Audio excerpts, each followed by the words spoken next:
Hello बच्चों, आज हम क्लास 9th के ग्रेविटेशन के चैप्टर में फ्री फॉल के बारे में पढ़ने जा रहे हैं। फ्री फॉल क्या होता है? जब कोई भी ऑब्जेक्ट हम ऊपर से अर्थ की तरफ गिराते हैं, ऊपर से छोड़ देते हैं, तो अर्थ जो होती है उस ऑब्जेक्ट को अपनी तरफ अट्रैक्ट करती है ड्यू टू ग्रेविटेशनल फोर्स। ये हम लास्ट चैप्टर में पढ़ चुके हैं। तो whenever any object falls towards earth under gravitational force alone, alone लिखा है ना मैंने यहाँ पर, यानी कि जब कोई भी ऑब्जेक्ट केवल और केवल ग्रेविटेशनल फोर्स के अंडर में रहकर ऊपर से नीचे फॉल होता है, तब हम कहते हैं कि यह ऑब्जेक्ट फ्री फॉल की कंडीशन में है। तो जब कोई भी ऑब्जेक्ट ऊपर से नीचे की ओर गिराया जाता है, तब उस ऑब्जेक्ट के जो वेलोसिटी है, क्या उसमें कोई चेंज होता है? हाँ, होता है। जब हमने ऑब्जेक्ट ऊपर से नीचे गिराया तो उसकी डायरेक्शन में कोई चेंज नहीं होता है ऑब्जेक्ट की, बट उसकी वेलोसिटी में चेंज होता है। ऊपर से नीचे गिराने पर वेलोसिटी इंक्रीज होती जाती है। हम जानते हैं वेलोसिटी हमारी क्या होती है? इंक्रीज होती है। तो जब चेंज इन वेलोसिटी होता है तो उस ऑब्जेक्ट पर ये एक मैंडेटरी स्टेज है कि उस पर कोई ना कोई एक्सीलरेशन लगेगा। अब इस केस में क्या होता है? एक्सीलरेशन लग रहा है ग्रेविटी की वजह से, तो हम इस एक्सीलरेशन को कहते हैं acceleration due to gravity. Clear? और इसे हम डिनोट करते हैं स्मॉल जी से। इसकी एसआई यूनिट होती है मीटर पर सेकेंड स्क्वायर, और इसकी वैल्यू कितनी होती है? वो होती है 9.8 मीटर पर सेकेंड स्क्वायर। क्लियर?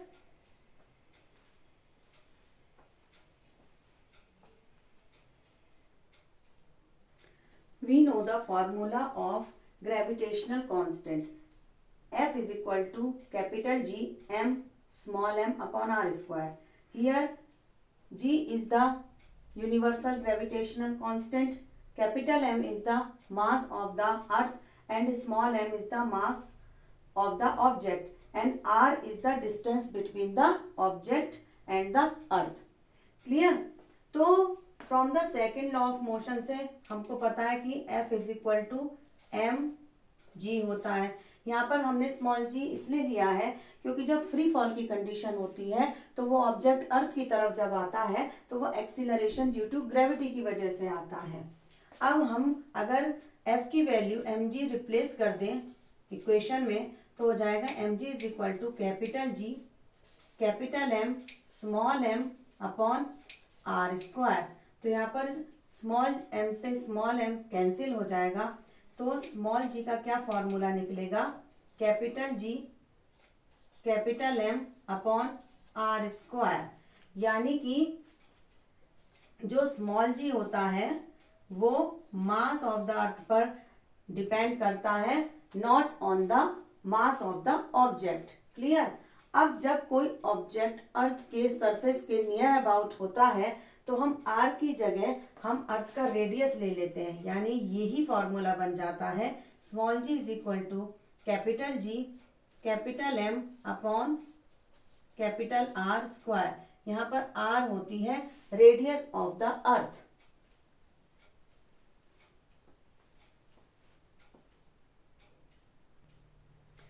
अब हम जी की वैल्यू कैलकुलेट करना सीख रहे हैं। तो अभी हमने फॉर्मूला डिराइव करा था small ji is equal to capital G capital M upon capital R square. तो जी की वैल्यू आपको पता है 6.7 into 10⁻⁻11 newton metre square kilogram की पावर -2।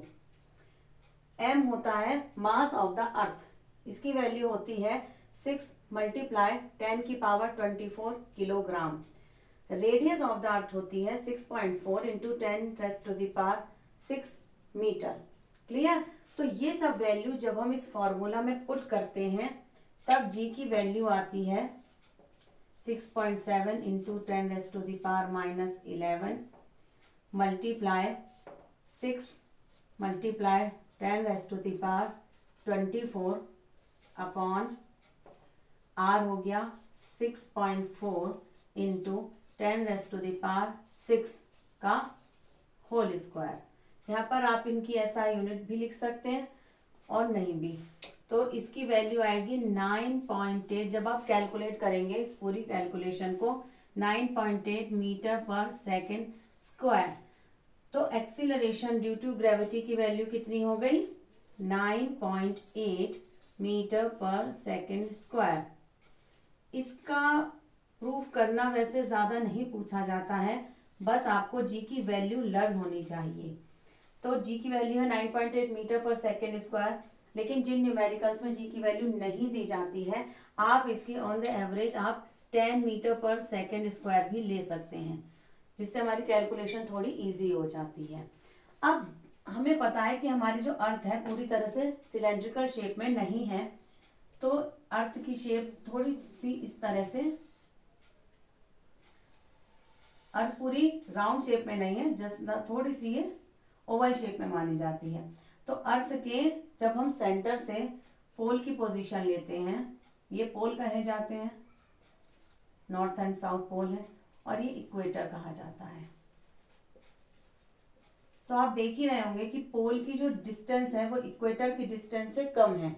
और फॉर्मूला में हमने देखा है कि स्मॉल जी की वैल्यू जो होते हैं इनवर्सली प्रोपोर्शनल होती है रेडियस के स्क्वायर के, यानी कि जहां पर रेडियस कम है वहां पर जी की वैल्यू ज्यादा होगी, और जहां पर रेडियस ज्यादा है वहां पर जी की वैल्यू कम होगी, क्योंकि जी जो है वो इनवर्सली प्रोपोर्शनल है 1/r² के। तो आर स्क्वायर कम कहाँ पर है? वो पोल की तरफ कम है। तो जहां पर आर कम यानी रेडियस कम है तो वहां पर जी की वैल्यू ज्यादा होगी। तो जी पोल पर ज्यादा होता है in comparison to equator. Clear? तो जी की वैल्यू पोल पर इंक्रीज होती है और इक्वेटर पर जाने पर जी की वैल्यू डिक्रीज होती है।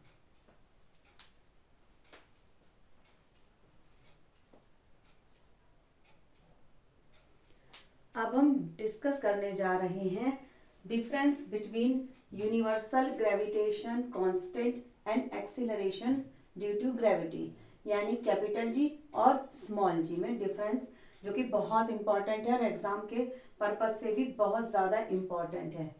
तो इनमें फर्स्ट डिफरेंस है कि जो कैपिटल जी है उसकी वैल्यू हर जगह कांस्टेंट रहती है। इसकी value everywhere in the universe में ये क्या होती है? कांस्टेंट होती है। जबकि स्मॉल जी की value place to place vary होती रहती है, चेंज होती रहती है।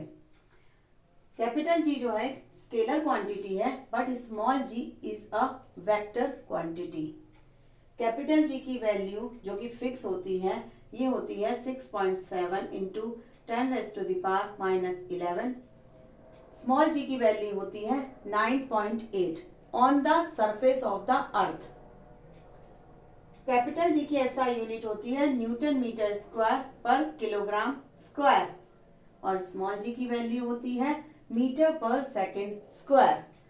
सो ये डिफरेंस है between capital G and small जी।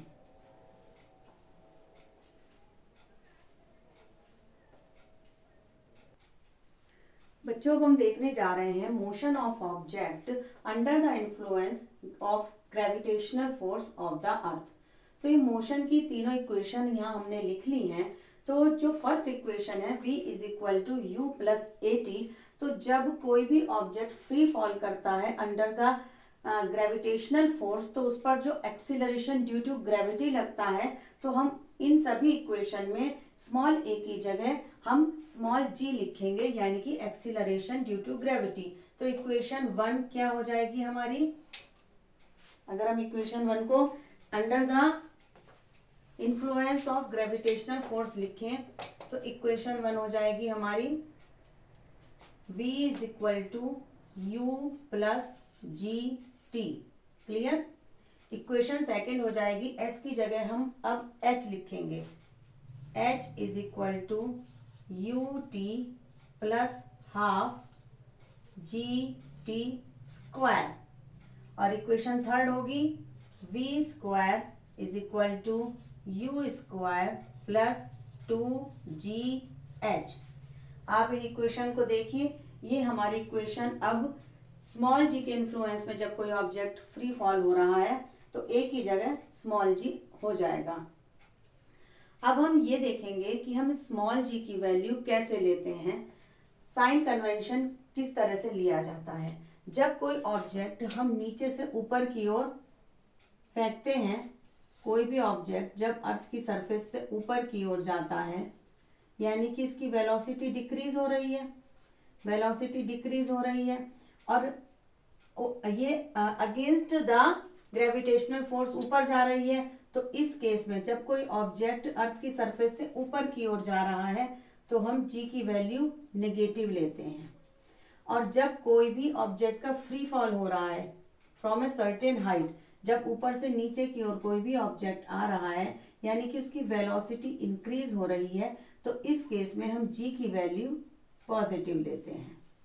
यानी कि 9.8 इस केस में लिया जाएगा -9.8 और इस केस में लिया जाएगा +9.8 मीटर पर सेकेंड स्क्वायर। क्लियर? इस समय हम एक फ्री फॉल की एक्टिविटी डिस्कस करते हैं जो आपकी एनसीईआरटी की बुक में दी गई है कि एक सर्टेन हाइट से जब हम कोई स्टोन या एक पेपर को फ्री फॉल कराते हैं, छोड़ देते हैं, ड्रॉप कराते हैं, तो इन दोनों में कौन सी चीज़ ऐसी है जो पहले अर्थ पर आएगी। तो एज यू नो हम सब जानते हैं कि स्टोन पहले अर्थ पर आएगा rather than the paper. Why मतलब इसका रीज़न क्या है? इसका रीज़न ये है बच्चों, इसमें हम ये नहीं कह सकते कि स्टोन का मास ज़्यादा है इसलिए वो आएगा, क्योंकि हमने अभी पढ़ा है कि small ji is never dependent on the mass of the object. तो फिर क्या रीज़न है? रीज़न है एयर रेजिस्टेंस। जो हमारे एटमॉस्फेयर में एयर रेजिस्टेंस होता है, तो जब ऑब्जेक्ट का मोशन ऊपर से नीचे की ओर होता है तो मोशन होने पर एयर में जो फ्रिक्शन डेवलप होता है उससे जो रेजिस्टेंस डेवलप होता है तो वो स्टोन पर कम लगता है rather than the paper. Paper air resistance को ज़्यादा उसको सफ़र करना पड़ता है, इस वजह से उसको एयर की जो लेयर है उनको ब्रेक करने में टाइम लग जाता है और स्टोन को ये टाइम कम लगता है, इसलिए स्टोन अर्थ पर पहले आ जाता है in comparison to the paper due to the air resistance. और यही एक्टिविटी अगर हम किसी ऐसे रूम में करें जहाँ से सारी एयर वैक्यूम आउट कर ली गई है, मतलब वैक्यूम क्रिएट कर दिया गया है, तो उस केस में ये दोनों ऑब्जेक्ट अगर हम उसी हाइट से उनको ड्रॉप कराएं तो वो एक जैसे टाइम पर अर्थ पर गिरेंगी, क्योंकि जहाँ वैक्यूम होता है वहाँ एयर रेजिस्टेंस का कोई केस नहीं होता है। So that's all for today. I hope you like my video. Thank you. Bye.